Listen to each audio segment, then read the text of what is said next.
अपनी एक्सपर्टीज़ रखते हैं, डॉक्टर वैशाली चंदन शिवे मैडम। मैडम एक रिस्पेक्टेबल नेम है in the field of gynaecology.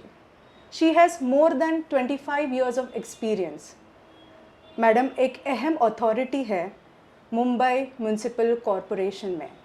Way special officer है फैमिली वेलफेयर डिपार्टमेंट में। वे मेंबर है डिस्ट्रिक्ट क्वालिटी अश्योरेंस कमेटी जो मैटरनल मोर्टेलिटी या मैटरनल डेथ रिव्यू करती है।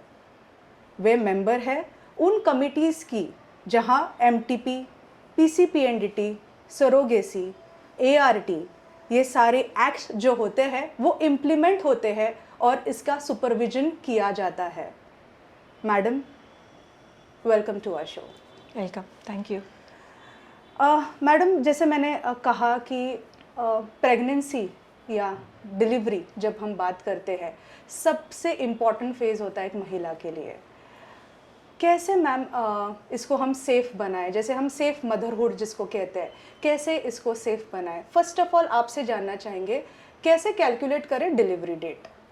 ओके, डिलीवरी डेट कैलकुलेट होती है जो लास्ट मेंस्ट्रुअल साइकिल का फर्स्ट डे होता है। Okay, madam. वो डेट से हम 9 months और 7 days ऐड करते। अगर आज 20th जुलाई है और ये first date of menstrual cycle है तो उनका डेट होगा 27th April. So 7 days and 9 month add करके जो डेट आता है उसे हम एक्सपेक्टेड डेट ऑफ डिलीवरी बोलते हैं। यूजुअली ये पीरियड 40 weeks का होता है। तो आफ्टर 40 weeks ये 40 weeks के पहले 3 हफ्ते, तो 37 weeks के बाद अगर डिलीवरी हो जाएगी उसे हम फुल टर्म नॉर्मल डिलीवरी या फुल टर्म सिजेरियन डिलीवरी कहते हैं। अच्छा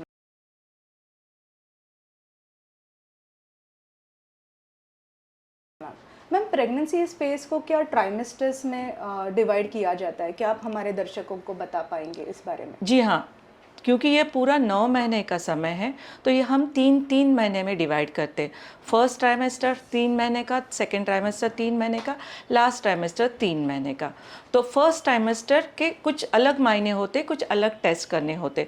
तो फर्स्ट ट्राइमेस्टर फर्स्ट 3 months में क्या इंपॉर्टेंट है कि आपका जैसे ही महीना चूक जाए आप डॉक्टर की सलाह लेना है, उनको विजिट करना है। तो फर्स्ट ट्राइमेस्टर में हमें ये देखना है कि हम डॉक्टर से सलाह लेंगे, इन्वेस्टिगेशंस करेंगे, बेसलाइन इन्वेस्टिगेशन जिसे हम बोलते हैं वो सब कर लेंगे और यूरिन प्रेगनेंसी टेस्ट और सोनोग्राफी से हमारा प्रेगनेंसी का कंफर्मेशन कर लेंगे। सेकेंड ट्राइमेस्टर में basically growth of the baby बोलते हैं। तो first trimester is the only period जहाँ पे पूरा 3 महीने का बेबी पूरा निर्माण होता है। लेकिन 3 महीने के बाद का सेकेंड 3 months का पीरियड है जहाँ पे वो बेबी की ग्रोथ होना चालू होती है। तो ये फर्स्ट सोनोग्राफी फर्स्ट ट्राइमेस्टर में करना है और सेकेंड ट्राइमेस्टर में 18 के 20 weeks के अराउंड हमको कंजेनिटल एनोमली टेस्ट बोलते वो करनी है। और लास्ट ट्राइमेस्टर में जो हमें देखना है कि बाबा बेबी का पूरा ग्रोथ हो गया कि नहीं है, बेबी का पोजीशन कैसा है, बेबी का पोजीशन आधा तो नहीं है ना, प्लासेंटा किस साइड पे है और अभी उसका डिलीवरी का डेट नज़दीक आ रहा है तो उस हिसाब से उसका ग्रोथ हो रहा है कि नहीं। तो लास्ट ट्राइमेस्टर में हम लोग बोलते हैं कि 7 month में एक सोनोग्राफी होगा, that will be your third sonography and 9 month का फोर्थ सोनोग्राफी। तो इस हिसाब से फर्स्ट ट्राइमेस्टर में क्या करना है कि हमें ऐसे कुछ ड्रग्स हैं जो फर्स्ट ट्राइमेस्टर में बिल्कुल नहीं लेने होते, जिसे हम कॉन्ट्रा इंडिकेटेड ड्रग्स बोलते हैं। वही ड्रग्स अगर ज़रूर है तो हम सेकेंड ट्राइमेस्टर के बाद स्टार्ट करते हैं। तो हर एक ट्राइमेस्टर का अपना अपना अलग अहम हिस्सा है।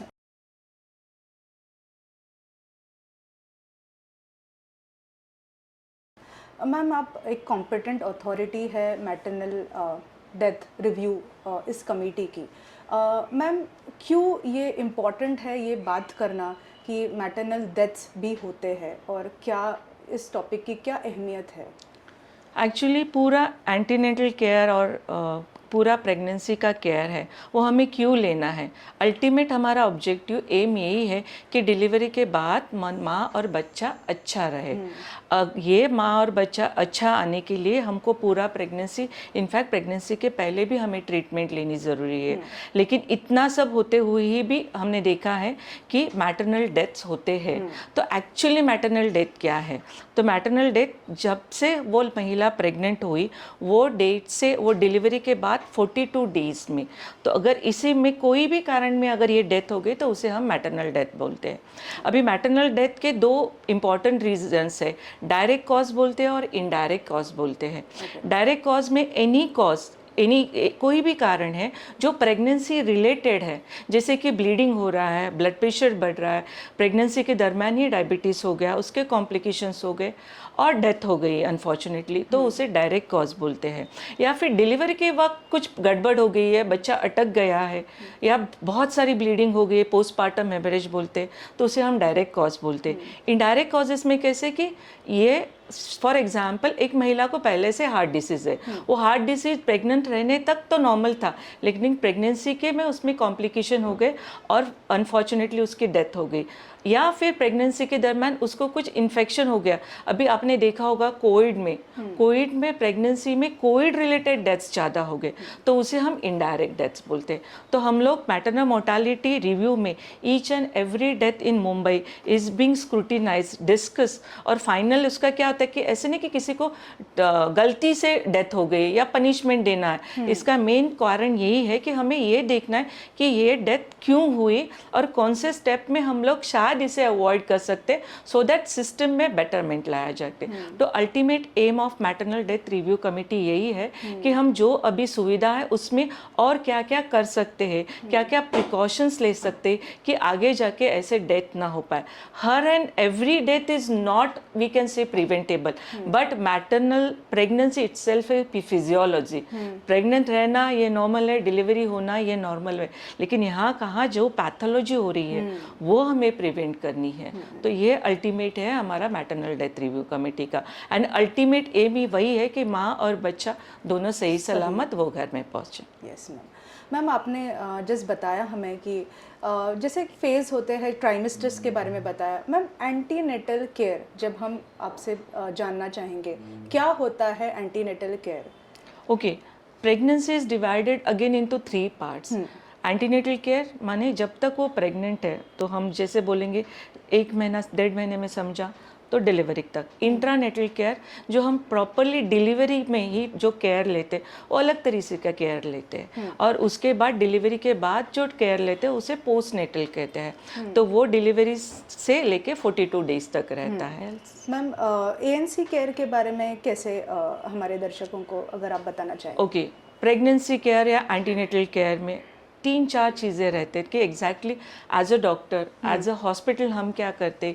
जो कोई भी महिला, प्रेग्नेंट महिला हमारे पास 1.5 महीने 2 महीने 3 महीने में, आइडियली वो हमें महीना चूक जाए वैसे ही आनी चाहिए।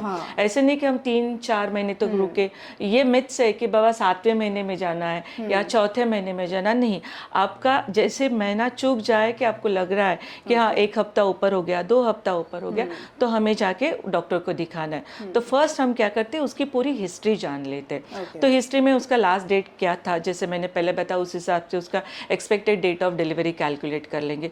दूसरा, उसको पहले से कोई बीमारी है क्या, ब्लड प्रेशर की बीमारी है, डायबिटीज़ की बीमारी, वो हम देखते हैं। तीसरा, इसके पहले अगर वो प्रेग्नेंट रही है तो उसका आउटकम क्या था, कि ये पहली डिलीवरी उसकी नॉर्मल हुई है या सीजरन से हुई है, या पहले डिलीवरी में कुछ कॉम्प्लिकेशन हो गए, या पहले बार प्रेगनेंसी में अबॉर्शन हो गया। तो फॉर एग्जांपल अगर वो 1, 2, 3 बार अबॉर्शन हो गया तो वो हम कहते हैं बैड ऑब्स्टेटिक हिस्ट्री। सो इसको हम लोग हाई रिस्क प्रेगनेंसी नॉर्म देते हैं। तो पहला हो गया कि हिस्ट्री लेना है। सेकेंड है LMP के हिसाब से उसका एक expected date of delivery calculate का। थर्ड सबसे इंपॉर्टेंट है, हम बेसलाइन इन्वेस्टिगेशंस करते हैं। उस पर बेसलाइन इन्वेस्टिगेशंस में क्या आता है, हीमोग्लोबिन, ब्लड ग्रुप, VDRL और H फैक्टर, HbSAg, HIV, SCV, and then हम आता है कि यूरिन रूटीन माइक्रोस्कोपी टेस्ट। तो 5th आता है इन्वेस्टिगेशन के डायबिटीज़ की टेस्ट करते, और बेसलाइन थायराइड भी हम लोग एसेस करते। और ये सबसे इम्पॉर्टेंट बात है कि पहला सोनोग्राफी जितना 3rd ट्राइमेस्टर में पहले 3 महीने में आप जितना फर्स्ट स्टार्टिंग में ही कर लेंगे, उसमें date of delivery biologically calculate करने से एक्यूरेटली कैलकुलेट करने में बहुत इंपॉर्टेंट रहता है। सो हम दोनों देखते हैं कि उसके डेट के हिसाब से, हमारे कैलकुलेशन के हिसाब से डेट क्या है और सोनोग्राफी के हिसाब से डेट क्या है। अकॉर्डिंगली वी जज the growth of the baby, and then part comes your exactly examination. Examination general examination करते हैं कि बाबा उसको पेल नहीं है, पैलर मैंने एनीमिया नहीं है ना, जॉन्डिस नहीं है ना, कुछ लिम्फ नोड्स पाल्पेबल नहीं है, ना जो ट्यूबरकुलोसिस में रहते हैं। फिर उसका सिस्टमेटिक एग्जामिनेशन करते हैं कि रेस्पिरेटरी सिस्टम में कुछ प्रॉब्लम नहीं है ना, हार्ट ठीक है ना। और बेसिकली हम लोग देखते हैं एडिमा फीट, जो ऐसे मिथ है कि बोलते हैं कि पैर सूजन होना नॉर्मल है। यस, पैर सूजन होना किस हद तक नॉर्मल है, लेकिन अगर ज़्यादा वो पैर सूजन हो रहे तो आपको दिखाने की ज़रूरत है उस हिसाब से। देन आता है पर एब्डोमिनल एग्जामिनेशन, एग्जैक्टली जहाँ से बेबी आपको पर एब्डोमिनल पाल्पेबल होता है। तो यूजुअली 3rd महीने के बाद, 12 वीक्स के बाद हम लोग एब्डोमिनल एग्जामिनेशन प्रॉपरली कर सकते हैं। तो ये एग्जामिनेशन के बाद फिर हम लोग एडवाइस देते हैं कि एग्जैक्टली उन्होंने डाइट में क्या करना चाहिए, वैक्सीन में क्या लेना चाहिए और सप्लीमेंटेशन अगर कुछ देना है तो। So this your total antenatal care is divided into these parts.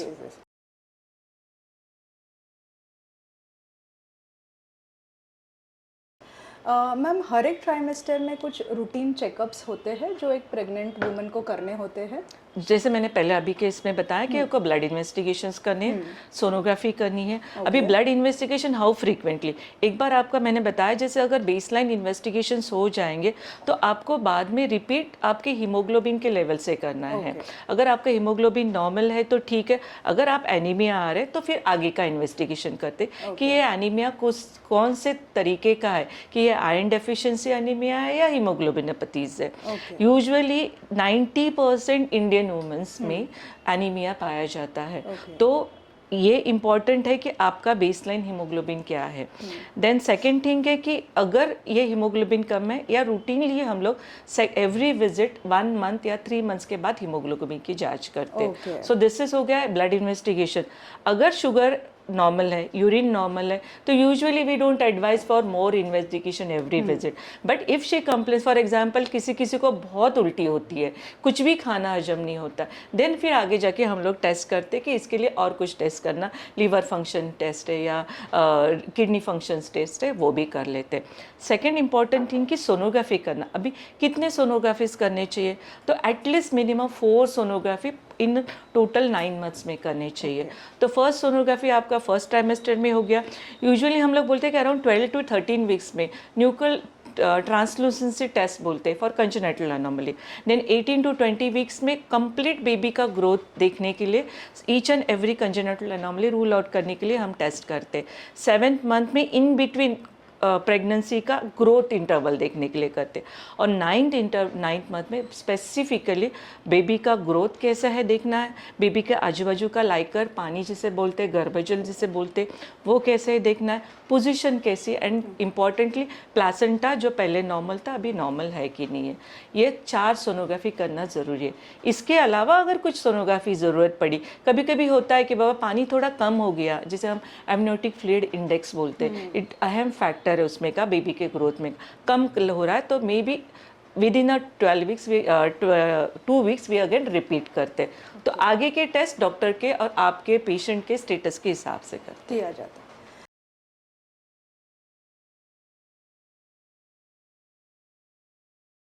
Ma'am, pregnant women जब कहते हैं तो फुल फैमिली और खुद वो महिला के लिए इम्पोर्टेंट होता है उसका न्यूट्रिशन। अब आते हैं हम न्यूट्रिशन पे मैम, आपसे जानने के लिए क्या होता है एक प्रेग्नेंट फीमेल के लिए, उसका डाइट कितना अहम होता है उसके लिए और कैसे उसका डाइट करना चाहिए उसने, what all she should take. Okay, antenatal care में माने प्रेगनेंसी केयर में इम्पॉर्टेंट है कि आप न्यूट्रिशन कैसा मेंटेन करें। जैसे मैंने पहले बताया कि एनीमिया बहुत कॉमन है, तो हमको आयरन रिच फूड्स लेने हैं। तो आयरन रिच, और ये एनीमिया क्यों होता है, एज सच प्रेगनेंसी में ब्लड वॉल्यूम बढ़ जाता है, ब्लड डाइल्यूशन होता है। जो हीमोग्लोबिन मेरा पहला 12 था जो नॉर्मल था, वो प्रेगनेंसी में ऐसे ही 10 तक कम होने वाला है। तो हमको आयरन सप्लीमेंटेशन लेने, जो आयरन सप्लीमेंटेशन मेडिकल पार्ट का रहता है, बट हम डाइट में से भी आयरन सप्लीमेंटेशन ले सकते हैं और लेना ज़रूरी है। इसमें ग्रीन लीफी वेजिटेबल्स आता है रेड कलर का, सो हम कहते हैं कि तुम्हारे प्लेट में कलरफुल प्लेट होनी चाहिए। तो red colours is for your iron. तो अगर आयरन में क्या हम रेड कलर में एप्पल खा सकते हैं, गाजर खा सकते, बीटरूट खा सकते। अगेन ग्रीन कलर में ग्रीन लेफी वेजिटेबल्स है, उसमें आयरन की मात्रा ज़्यादा रहती है। देन हमारा थर्ड कलर आ गया वाइट कलर। वाइट कलर क्या है? तो हाई प्रोटीन डाइट का कलर है वो, जिसमें आप एग ले सकते हैं या प्रोटीन मिल्क प्रोडक्ट्स जैसे मिल्क ले सकते हैं, कर्ड ले सकते हैं, चीज़ ले सकते हैं, पनीर ले सकते हैं। सो ये वाइट कलर आ गया। And then yellow colour stands for your dal. और उसके साथ आपका जो भी आप खा रहे, चपाती खा रहे, रोटी खा रहे, भाकरी। अगेन रेड कलर मैंने बोला, अगर आपको एनीमिया तो नाचने की तरफ आ जाएंगे आप, रागी की तरफ आ जाएंगे। तो भाकरी भी जो रूटीनली हम, जैसे मेरा कहना होता है कि लोग बोलते हैं कि आप एक नहीं अभी दो है तो आपको डबल खाना है, तो ऐसे नहीं होता है। आप एक साथ नहीं, आपका डाइट अच्छा होना चाहिए। क्या नहीं खाना चाहिए? तो मैं बोलूँगी फास्ट फूड नहीं खाने चाहिए, बर्गर नहीं, पिज़्ज़ा नहीं, पानी पूरी नहीं, वड़ा पाव नहीं। आपको कितना भी लगे कि मन कर रहा है, मचल रहा है मन, ये खाओ।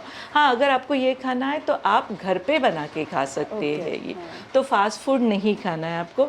ये कलर वाली प्लेट लेनी है और आपका डाइट है ना, डिवाइडेड डाइट होना चाहिए। माने आप सुबह ब्रेकफास्ट में कुछ अच्छा खाएंगे, मिल्क प्रोडक्ट बोले वैसे, या उपमा है, शीरा है, आप इडली डोसा है, पोहा है जिसमें बहुत सारे ग्रेन्स भी आ जाते हैं, वो खा सकते हैं। देन फिर आपका दोपहर का लंच आता है, जो आप 1-1.5 चपाती खा रहे हैं तो 1-1.5 ही चपाती खाएंगे। भले आप सुबह और 1 चपाती ऐड कर लेंगे, लेकिन ऐसे नहीं कि आप 1.5 चपाती खा रहे हो तो अगेंस्ट आपको प्रेगनेंसी में 3 चपाती खाना है, तो ऐसे नहीं होता। दोपहर के लंच के बाद इवनिंग में आप फ्रूट्स के लिए रखेंगे। एंड फिर नाइट में आपका अगेन कलरफुल डिनर होना चाहिए। और रात के सोते समय आप मिल्क, एक glass of milk, that is more than enough, as we call as a balanced diet for that pregnant woman. वाह मैम, बहुत ही सिंपल वे में आपने पूरी प्लेट को डिस्क्राइब कर दिया। मैम, एक कॉमन मिथ है जो हमारे एक दर्शक से सवाल आया है, क्या मैं पपाया खा सकती हूँ कि नहीं? यस, मैंने भी बहुत बार सुना है, लेकिन अगर एज अ गायनेकोलॉजिस्ट मैं यही एडवाइस कर रही हूँ, आप पहले से जो खा रहे हैं वो कंटिन्यू कर रही है, नया कुछ खाने को नहीं चाहिए। मैंने जैसे बैलेंस डाइट बताया तो वेजिटेरियन डाइट बताया। जो पहले से नॉन वेज खा रहा है, सो आपका एग हाई प्रोटीन हो गया, मीट हो गया, रेड मीट हो गया, फिश हो गया, एंड देन चिकन हो गया। लेकिन आपने ज़िंदगी में कभी ये खाया नहीं है और आप प्रेगनेंसी में खाने जाओगे तो नहीं, तो ऐसा then you take it with pinch of salt, थोड़ा सा टेस्ट करके देखिए। But I will prefer you should not go for something new.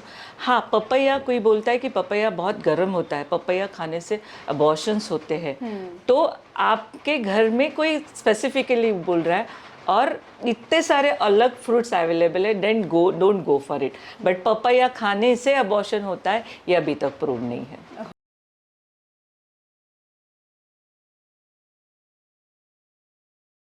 Ma'am, colourful plate तो हमें समझाया आपने। वेट गेन भी होता है प्रेगनेंसी में, कितना नॉर्मल वेट गेन होना चाहिए और कब वो अबनॉर्मल रेंज में आ जाता है? Okay, weight gain absolutely normal है और वो गेन होनी चाहिए। इंडियन सिनेरियो में हम बोलते हैं कि 8 से 12 kg कंप्लीट 9 मंथ्स में वेट गेन होना चाहिए।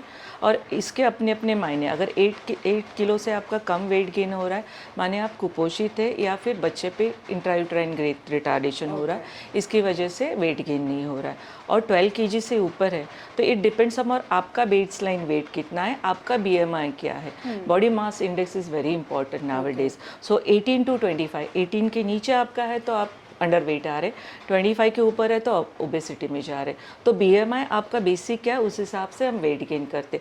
जिसका BMI ही अच्छा है तो यूजुअली हम 12 to 16, so at per WHO norm it is 12 to 16, but in Indian scenario we say it is 8 to 12 gram weight gain is more than enough. But अगर आपका 2.5 किलो से ज़्यादा इन अ मंथ अगर बढ़ रहा है, सो वेट ज़्यादा बढ़ रहा है especially in the 9 months, then it signifies you are going towards the pregnancy induced hypertension, तो यू शुड रूल आउट। और वेट गेन ज़्यादा है, ऑलरेडी ओबेस है एंड फिर वेट गेन हो रहा है तो शायद डायबिटीज़ की आशंका हो सकती है।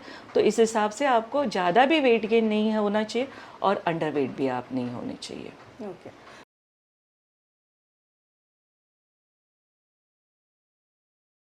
मैम प्रेगनेंसी एक्सरसाइजेस भी आजकल सब because we have to be fit, तो प्रेगनेंसी एक्सरसाइजेस क्या एडवाइजेबल है इस फेज़ में? आई विल से कि मैं ऐसे बोलूँगी कि एक्सरसाइज करना जो आप रेगुलरली कर रहे हैं वो आप कंटिन्यू कर सकते हैं। इसका मतलब ये नहीं कि आप जिम में जा रहे थे अभी कंटिन्यू कर। सो स्ट्रेनस एक्सरसाइजेस नहीं करनी है आपको। आपका स्लीप पैटर्न, आपका रेगुलर वर्क, उस हिसाब से आपने देखना है। एक्सरसाइज में मैं सिर्फ सलाह दूंगी 30 मिनट्स का walk in a day is more than enough for the pregnancy. और जो डॉक्टर के एडवाइस के अंडर अगर फिजियोथेरेपिस्ट है उनके एडवाइस के अंदर आप अगर कुछ एक्सरसाइज कर रहे तो नॉर्मल है। मैं तो कहूँगी कि इंडियन सिनारियो में या फिर मिडिल क्लास फैमिली में जो झाड़ू मारते हैं नीचे बैठ के या फिर पोछा करते हैं, ऐसे नहीं कि 1200 स्क्वायर फीट में हम पोछा करते जा रहे, बट वैसे टाइप की एक्सरसाइजेस वैसा आप कर सकते, बट नॉट कि बाईसाइकिल में साइकिलिंग करना है या वेट लिफ्ट करना है, बिल्कुल नहीं। और आपको यही ध्यान रखना है कि रेगुलरली आप ज़्यादा वजन नहीं उठा रहे। आप झुक रहे हैं तो घुटनों में झुक रहे हैं, डायरेक्टली नहीं झुक रहे हैं। तो ऐसे कुछ ध्यान में रख के आपको एक्सरसाइज करना है।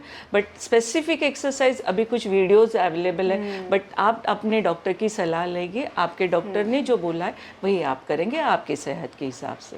ओके मैम, शूज़ इस बारे में भी प्रेग्नेंट वुमेन के लिए थोड़ा केयरफुल होते हैं, जैसे शूज़ फुटवेयर्स, क्या उनको आप एडवाइस देंगे? एक ही एडवाइस है, हाई हील्स आपने नहीं पहनने हैं। आपको प्लेटफॉर्म शूज़ पहन सकते जो आप कंफर्टेबली पहन सकते, वही तो स्लीपर ही नहीं पहनना है और हाई हील्स नहीं पहने, क्योंकि यहाँ पे आपका पूरा पोस्चर है वो हाई हील्स से चेंज हो जाता है। तो आपको तकलीफ़ हो सकती है चलने में, पेट दर्द में या पाँव दर्द में। तो जो कंफर्टेबल शूज़ वेयर है वो आप कंटिन्यू कर सकते हैं। ओके मैम, एक इम्पॉर्टेंट थिंग है जो प्रेग्नेंट वुमेन को फॉलो करना पड़ता है, अपनी नींद कंप्लीट करना। What is the adequate sleep that she has to get? तो स्लीप के बारे में total rest of 10 hours, ideally 8 hours in a night is must. आप देर रात तक जागेंगे तो वो शायद प्रेगनेंसी में अच्छा नहीं रहेगा। आप यही देखना है कि रात के आपके 8 घंटे की नींद हो रही है और दोपहर को आपको 2 घंटे की नींद या 2 घंटे का आराम। तो इन 24 आवर्स में आपको 10 आवर्स की 8 आवर्स की स्लीप और 2 घंटे का दोपहर का आराम। सो ब्रेक में आपको विश्रांति लेनी है। ओके अगर कोई महिला ऐसी है कि उनका 8 आवर्स का शेड्यूल है, टेबल चेयर का शेड्यूल है, तो आप हर 1 या 2 घंटे में उठ के चल के आएंगे। आप दोपहर का 2 घंटे का आराम नहीं, तो आप ये रात की नींद पूरी करेंगे। कोई भी हो कि आप एक ही पोस्चर में 4-4 घंटा खड़े रहना, 4-4 घंटा एक ही जगह पे बैठना, ये मुनासिब नहीं होगा। Oh okay.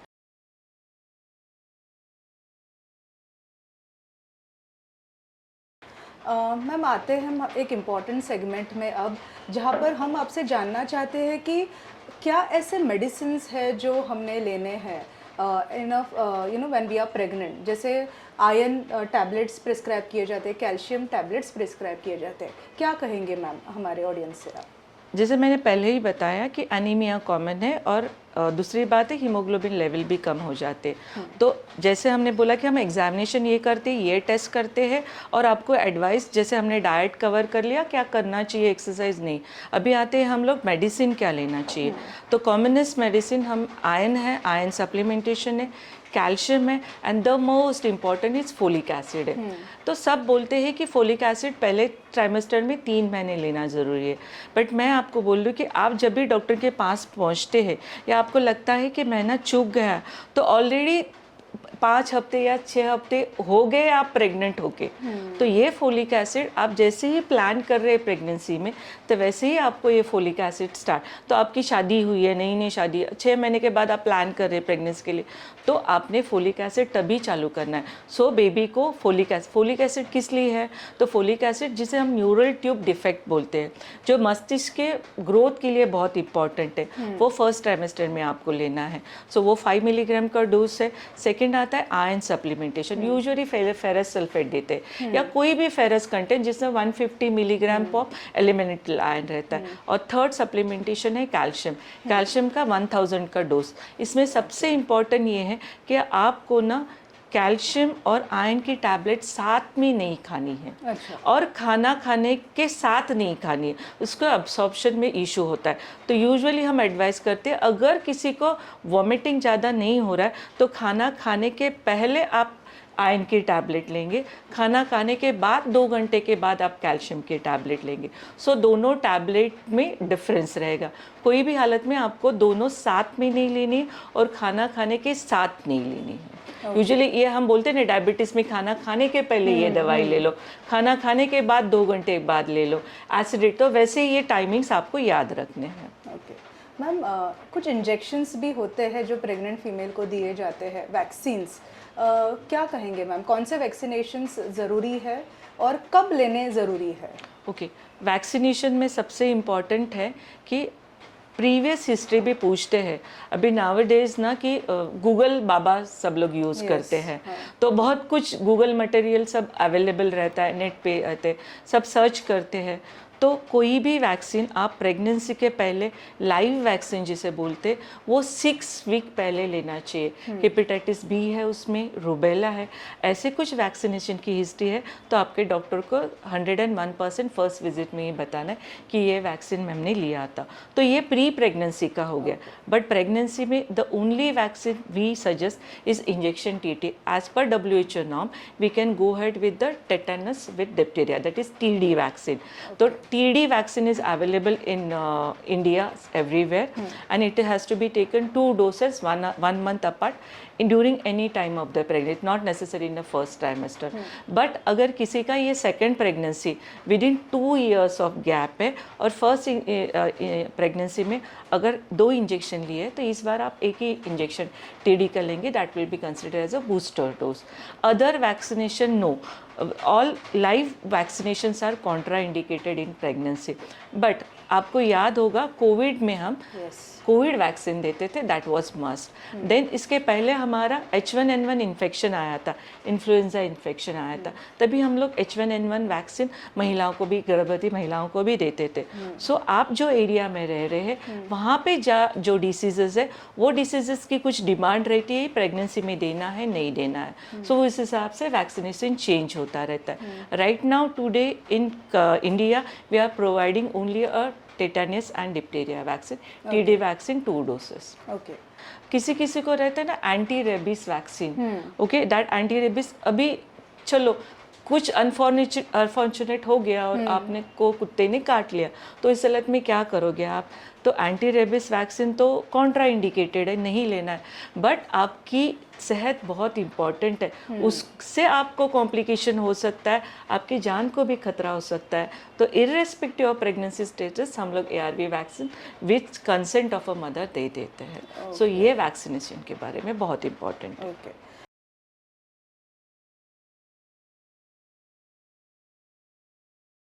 मैम, एक सवाल आया था हमारे दर्शक से कि she has conceived and pregnant है फीमेल और वो खुद डायबिटिक है, तो क्या वो डायबिटीज़ मेडिसिन ले सकती है और उसने कितने फ्रिक्वेंटली अपने डॉक्टर को दिखाना चाहिए?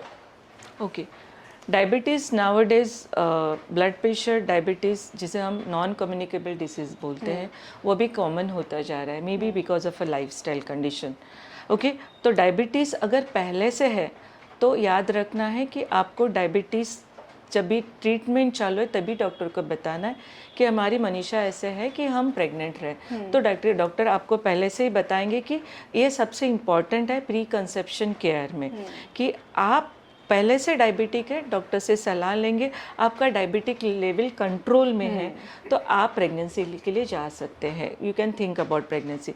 सेकेंड इंपॉर्टेंट थिंग है डायबिटीज़ में जो मेडिसिन ले रहे हैं जिसे हम ओरल डायबिटिक ड्रग्स बोलते हैं, वो ओरल डायबिटिक ड्रग्स बेबी को हार्म कर सकते हैं। तो वो ओरल डायबिटिक ड्रग्स बंद करके हम लोग प्रेगनेंसी के बाद इंसुलिन पे जाते हैं। तो इस हालत में आपको ड्रग्स भी चेंज करने पड़ते, लाइन ऑफ मोडालिटी भी ट्रीटमेंट चेंज करनी पड़ती है, और एक बार प्रेग्नेंट रह गए तो आगे के टेस्ट करने हैं कि बाबा अभी मेरा शुगर लेवल क्या है और बेबी की ग्रोथ कैसे है। डायबिटीज़ में ऐसा होता है कि कॉम्प्लिकेशन मदर को भी है और बेबी को भी है। डायबिटिक में आपका डायबिटीज़ भले नॉन प्रेग्नेंट स्टेट में नॉर्मल है, बट प्रेग्नेंट स्टेट में आपको कॉम्प्लिकेशन हो सकते हैं। उसमें क्या हो सकता है कि आपका वेट ज़्यादा बढ़ रहा है, आपको डायबिटिक के इंसुलिन लेने की मात्रा ज़्यादा लेनी पड़ रही है।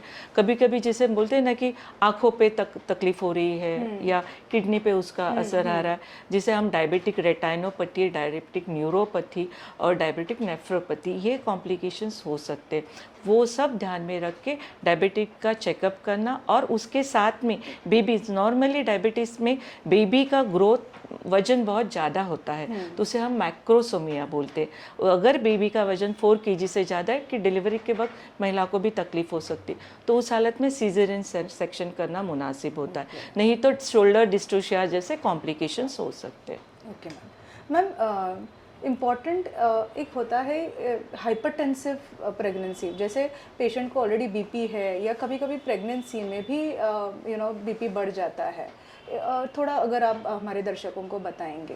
ओके, डायबिटीज़ के बाद या उससे ही पहले अगर हमने जैसे पहले बताया कि मैटरनल मोर्टालिटी में सबसे पहला कारण है, कॉमनेस्ट कारण ऑफ मोर्टालिटी डेथ होना या मॉर्बिडिटी बोलते हैं। व्हाट इज़ मॉर्बिडिटी, कि जो कॉम्प्लिकेशन हो जाता है उसे मॉर्बिडिटी बोलते हैं, और अनफॉर्चुनेट डेथ हो गया तो उसे मोर्टालिटी बोलते। तो हमको मॉर्बिडिटी एंड मोर्टालिटी दोनों कम करनी है।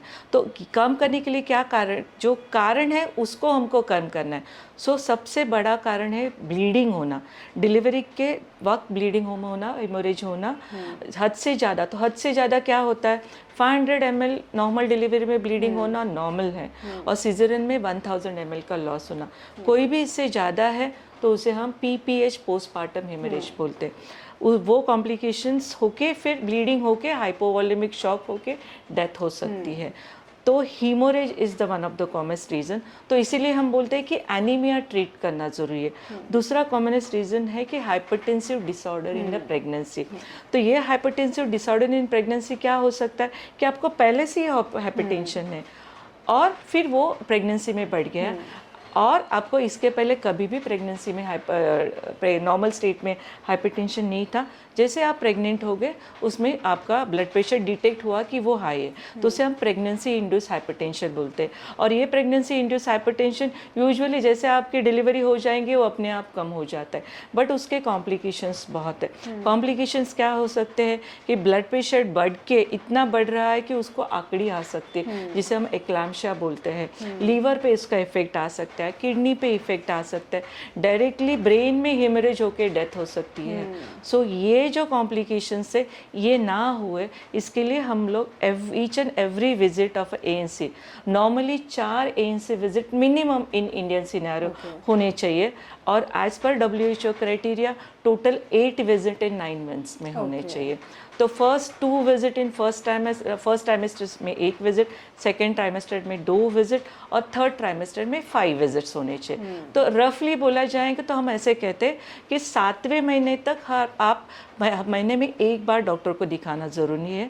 7वें महीने से 9वें महीने तक आप 15 दिन में 1 बार दिखाना ज़रूरी है, और जैसा ही 9वां महीना लगेगा तो डिलीवरी तक हर हफ्ते आपको डॉक्टर को जाके दिखाना ज़रूरी है। जिस वजह से आपको कुछ बेसलाइन नॉर्मल है ना, कुछ कॉम्प्लिकेशंस नहीं हो रहे हैं ना, अगर कॉम्प्लिकेशन का कुछ भी अर्ली साइन है हम वहीं के वही ट्रीटमेंट चालू करके आपकी मैटरनल मॉर्बिडिटी मोर्टालिटी कम कर सकते हैं। मोर्टालिटी तो अवॉइड ही करनी है, मॉर्बिडिटी कम करनी है।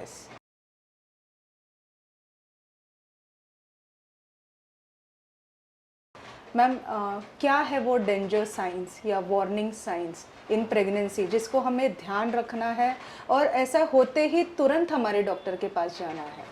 हाई रिस्क प्रेगनेंसी एक टॉपिक रहता है कि जिसमें प्रेगनेंसी थ्रू आउट 9 मंथ्स अगर नॉर्मल रहेगी ना, विद गवर्नमेंट ऑफ इंडिया ना हमने कलर कोडिंग दिए हैं कि like every pregnancy which is normal we give it as a green colour. उसका ब्लड प्रेशर नॉर्मल है, उसका बेबी का ग्रोथ अच्छा हो रहा है, उसको डायबिटीज़ की बीमारी नहीं है, उसको सोनोग्राफी सब अच्छा है, तो ग्रीन कलर है।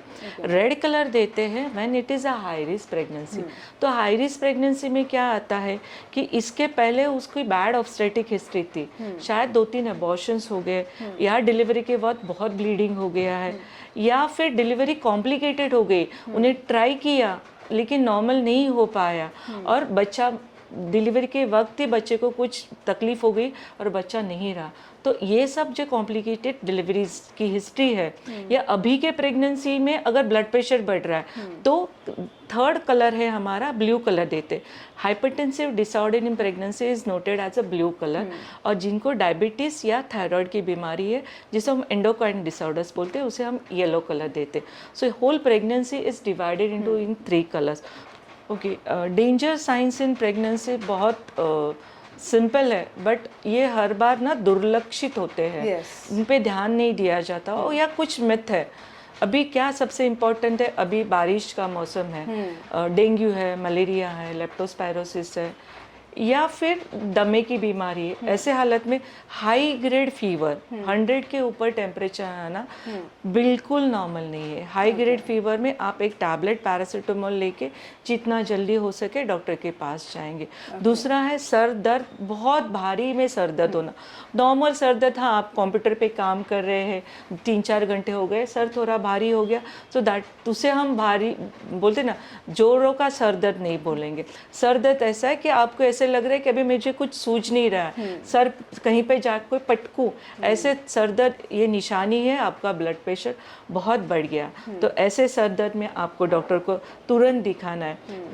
अब मैंने जैसे पहले बताया कि पैरों में सूजन आना नॉर्मल है, बट ये सूजन आप रात को सोते हैं, सुबह उठ के देखते हैं तो ये सूजन कम हो जाता है, और दिन भर आप खड़े रहेंगे, काम करेंगे तो सूजन ज़्यादा रहती है। तो ये नॉर्मल है, लेकिन पैर इतने फूल रहे हैं कि आपको आपकी चप्पल रूटीनली नहीं जा रही है, चलने में दिक्कत हो रही है, और ये सडनली 2-3 हफ्ते में आपको लगा कि ये सूजन बढ़ रही है, तो ये हालत में आपको डॉक्टर को दिखाना है। चौथी, जो पेशेंट के आजू बाजू के लोग हैं या घर के लोग हैं, उनके लिए बहुत इम्पॉर्टेंट है कि आकड़ी आना ये सबसे डेंजरस साइन है। इसमें माँ और बच्चे के दोनों के जांच को उसी आकड़ी में ही खतरा है। तो ऐसे आकड़ी आ जाए तो आप घर में घरेलू नुस्खे नहीं इस्तेमाल करने, आपको पेशेंट को उठा के हॉस्पिटल में लेके जाना है। चौथी इम्पॉर्टेंट बात है कि पूरे 9 मंथ में ब्लीडिंग होना, आपका महीना तो बंद हो गया तो ये आप प्रेग्नेंट हो, तो इसमें ब्लीडिंग थोड़ा भी होना ये अबनॉर्मल है। आपको रुकना नहीं है, घर पे डॉक्टर को जाके दिखाना है। आप 9वें महीने में हो, डेट पूरे हो गए, 37 वीक्स हो गए, और चिकट ब्लड स्टिंच अगर जा रहा है तो शायद वो अर्ली साइंस ऑफ लेबर हो सकता है, तो आप डॉक्टर के पास जा सकते। और जो मिथ है कि पानी जाना नॉर्मल है, नहीं, प्रेगनेंसी में थोड़ा सा चिकट स्राव आना नॉर्मल है, लेकिन गर्भजल जो पानी के जैसा पतला होता है, जिसमें आपके कपड़े भीग जाते हैं, अंडरगारमेंट्स भीग जाते हैं, और उसमें अगर कोई आपके घर के बड़े बुजुर्ग कहे कि नहीं आपका तो 9वां महीना है, इसमें ये नॉर्मल है, थोड़ी देर और रुकते फिर डॉक्टर के पास जाएंगे, या दर्द आने दो फिर डॉक्टर के पास जाएंगे, नहीं, ये सब डेंजर साइंस है। गर्भजल निकल के आपका बच्चे का आजू बाजू का आवरण है वो पूरा सूख के बच्चे के सांस लेना तकलीफ हो सकते, उस हालत में आपको डॉक्टर के पास तुरंत पहुंचना है। These are the danger signs. Bleeding, leaking absolutely abnormal, severe headache, सर दर्द एब्सोल्युटली एबनॉर्मल, आकड़ी आना तो बिल्कुल ही एबनॉर्मल है, भले उसको पहले से आकड़ी का बीमारी हो, जो वो डॉक्टर से आप आकड़ी का ट्रीटमेंट भी ले रहे, फिर भी आपको आकड़ी आने के बाद डॉक्टर को दिखाना है। और चौथे, इसमें आपको अगर हाई ग्रेड फीवर आ गया है तो डॉक्टर को दिखाना। इम्पॉर्टेंट है ये वार्निंग साइंस, हम सबको स्पेशली एक महिला के लिए जानना ज़रूरी होता है, क्योंकि वो एक इम्पॉर्टेंट फेज़ ऑफ लाइफ में होती है और उसके फैमिली को भी ये जानना ज़रूरी होता है।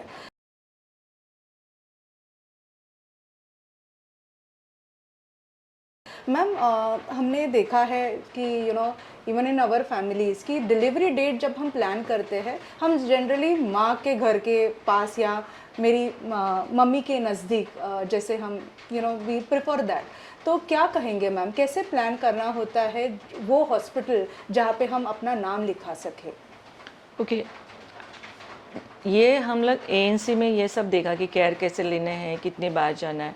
जितना ये इम्पोर्टेंट है उतना ही ये इम्पोर्टेंट है हम डिलीवरी कहाँ पे प्लान कर रहे हैं। तो आप जैसे नाम रजिस्टर करेंगे हम पहला ही लिख के लेते कि आप डिलीवरी कहाँ प्लान कर रहे हैं। मुंबई में प्लान कर रहे हैं तो बहुत अच्छी बात है, क्योंकि मुंबई में 99% इंस्टीट्यूशनल डिलीवरी बोलते हैं, सब डिलीवरी हॉस्पिटल्स में ही होती है। बट आप अगर माँ के घर जा रहे हैं या फिर आपके कोई और रिश्तेदार है उनके यहाँ पे जा रहे हैं जो मुंबई के बाहर है, रिमोट एरिया में है, तो आपको एक बात पहली ध्यान रखनी, आप आपके सब रिपोर्ट्स जो प्री प्रेगनेंसी में वो आपके साथ में रखेंगे। उस सब रिपोर्ट्स माने क्या कि डॉक्टर का चेकअप और ब्लड इन्वेस्टिगेशन। कोई रिपोर्ट आपको सब कभी कभी रहता है ना, किसी व्हाट्सएप पे रिपोर्ट्स आ गए हैं आपके, तो ये रिपोर्ट आप प्रिंट आउट निकाल के उसको लगाएंगे, उसके साथ में रखेंगे। और हॉस्पिटल ही डिलीवरी प्लान करेंगे। 90 महीने में मैं आपको सलाह दूंगी, आप जो हॉस्पिटल में डिलीवरी का प्लान कर रहे हैं वो आप पूरे 90 महीने में एटलीस्ट कम से कम 1 या 2 बार जाके वो डॉक्टर को मिल के आएंगे। ऐसे नहीं कि आप 9 मंथ में डायरेक्टली वो डॉक्टर के पास जा रहे हैं और फिर वो डॉक्टर बोल रहा है आपने तो 9 महीने हमें दिखाया नहीं, फिर भी वो डॉक्टर पूरा 9 महीने का आपका रिपोर्ट देके आपकी डिलीवरी तो करेगा। बट मेरी सलाह यही रहेंगी, जहाँ पे आप डॉक्टर के पास प्लान कर रहे हैं डिलीवरी के लिए, वो डॉक्टर को ड्यूरिंग प्रेगनेंसी आप कम से कम 1 तो 2 या बार दिखाएं। और जहाँ पे आप डिलीवरी के लिए जा रहे वहाँ पे आप आपके डेट के पहले ही, माने 37 वीक्स के पहले ही वहाँ पहुँचे। ऐसे नहीं कि 9 मंथ में आप ट्रैवल कर रहे। तो इसी दौरान मैं ये बताऊँगी, ट्रैवलिंग करना normal routine travelling is normal. आप अगर रिक्शा से, जो आज के हम मुंबई के रास्ते बोल रहे हैं, वैसे रास्ते पे ट्रैवल करना है तो आप सोच लीजिए। उससे मैं कहूँगी कि आप फिर ट्रेन से ट्रैवल करना बेहतरीन होगा। यस, एयर माने आप प्लेन से जा रहे हो तो वो आप देख लीजिए पहले में, कोई एयरलाइंस में प्रेगनेंसी के नॉर्म्स रहते कि आप 5वें या 7वें महीने तक ही कर सकते। उस हिसाब से यूजुअली हम बोलते हैं कि फर्स्ट ट्राइमेस्टर ऑफ प्रेगनेंसी और लास्ट ट्राइमेस्टर ऑफ प्रेगनेंसी में आप ट्रैवलिंग अवॉइड कर लीजिए। Okay okay ma'am.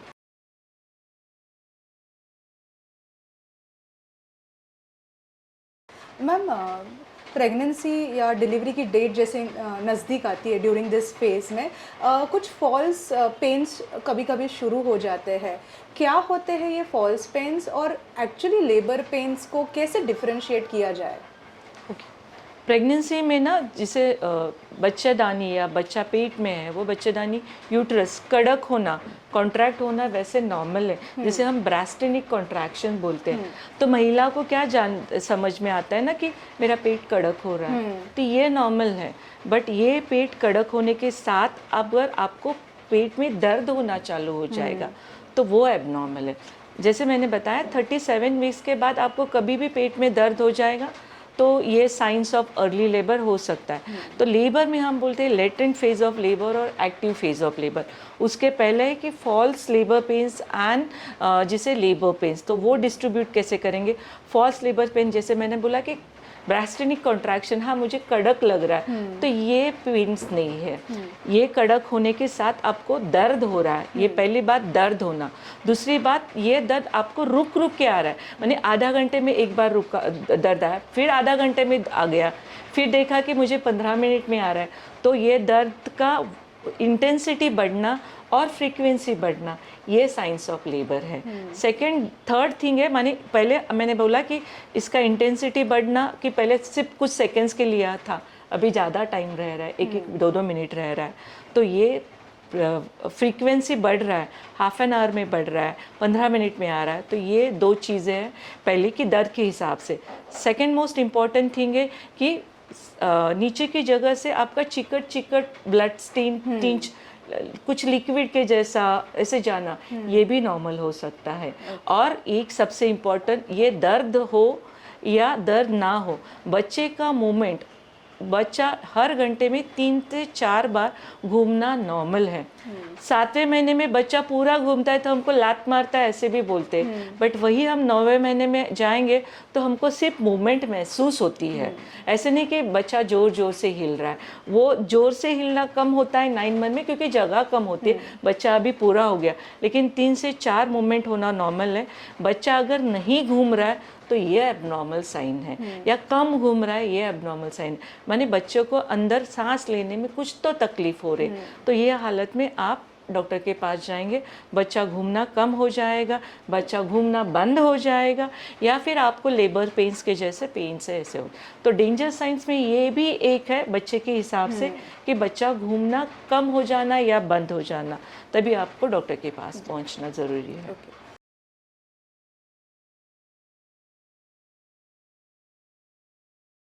मैम, सबसे आजकल प्रिफर्ड टेक्निक माना जाता है सिजेरियन सेक्शन को।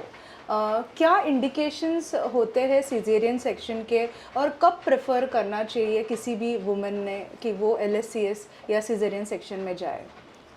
तो सीजरियन सेक्शन बोले तो कहेंगे तो 20% to 30% नाउ डेज इस सीजरियन सेक्शन होता है, remaining 70% to 80% are normal delivery. Caesarean section के दो कारण रहते हैं, जिसे हम बोलते हैं कि मैटरनल रीज़न है और फीटल रीज़न है। लेकिन माँ के अच्छे के लिए सीजरियन करना और बच्चे के अच्छे के लिए सीजरियन करना। कॉमन इसकी फीटल रीज़न माने बच्चे के लिए कि बाबा बच्चा उल्टा बोलते हैं ना, बच्चा पाँव से है, तो सीजरियन की 19% केसेस में हम will go again, this is for fetal and maternal. उसके साथ में हम जिसे बोलते हैं कि elective caesarean section and emergency caesarean section. Elective माने कि हमने पहले से ही प्लान किया है, 37 वीक्स हो गए, ये बच्चा पहले से ही आड़ा है। आड़ा माने बच्चा पूरा नॉर्मली सीधा लाइन में रहना और सर नीचे रहना बच्चेदानी के मुंह पे, ये नॉर्मल है।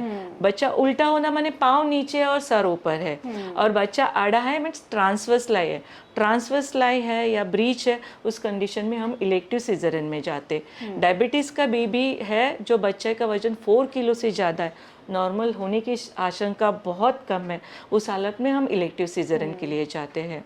और जो प्लासेंटा बोलते हैं, व्हाट इज़ प्लासेंटा ना, बच्चे दानी में बच्चे के साथ एक बच्चे को और माँ का कनेक्टेड रहता है, जिसे प्लासेंटा और कॉर्ड। ये प्लासेंटा अगर बच्चेदानी के मुंह पे ही है और नीचे है बोलते, जिसे हम प्लासेंटा प्रीविया बोलते, तो there is no chance that कि वो नॉर्मल डिलीवरी हो जाए।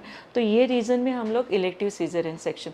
इवन लो लाइन प्लासेंटा में कि बच्चेदानी के मुंह पे नहीं है बट नीचे, नॉर्मली बच्चा बच्चेदानी में ऊपर रहता है प्लासेंटा, या सामने रहता है, पीछे रहता है, लो लाइन नहीं रहता है, दैट इज़ 8 to 10% केसेस में रह सकता है, जहाँ पे हम सीजरियन सेक्शन कर लेते हैं।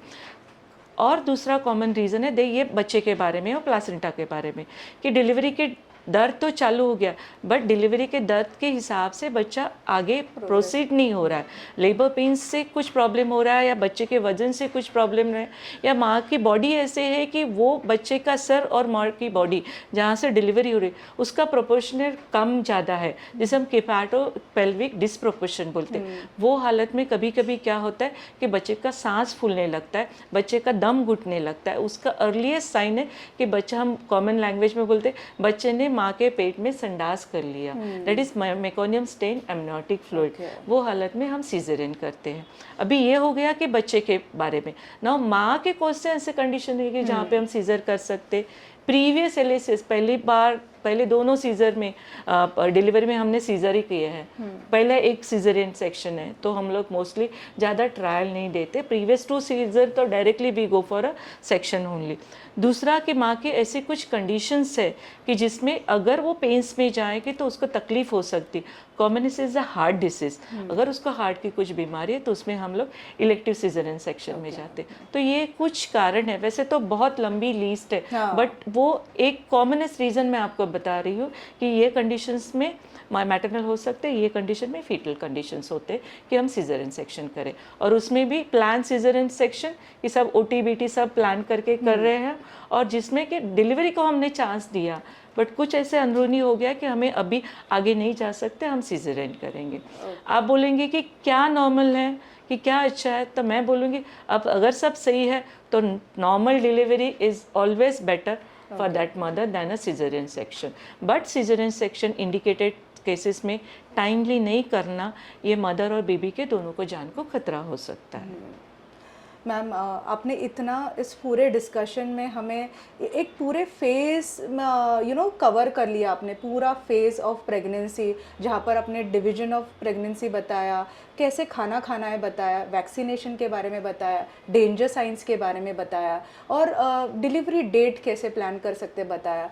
मैम क्या मैसेज देना चाहेंगे आप हमारे दर्शकों को, क्योंकि ऐसे काफ़ी यंग फीमेल्स है जो फर्स्ट टाइम प्रेग्नेंट है, एक तो उनको क्या मैसेज, और उनके फैमिली या उनके स्पाउस को क्या मैसेज देना चाहेंगे आप?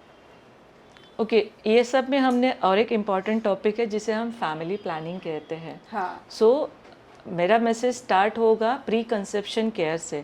तो प्रेगनेंस रहने के बाद केयर है, उसके पहले बहुत इंपॉर्टेंट है प्री कंसेप्शन केयर। तो आपकी हेल्थ ऑप्टिमम होनी चाहिए before going for the pregnancy itself. So pre conceptional care optimal health में आपने जाना है।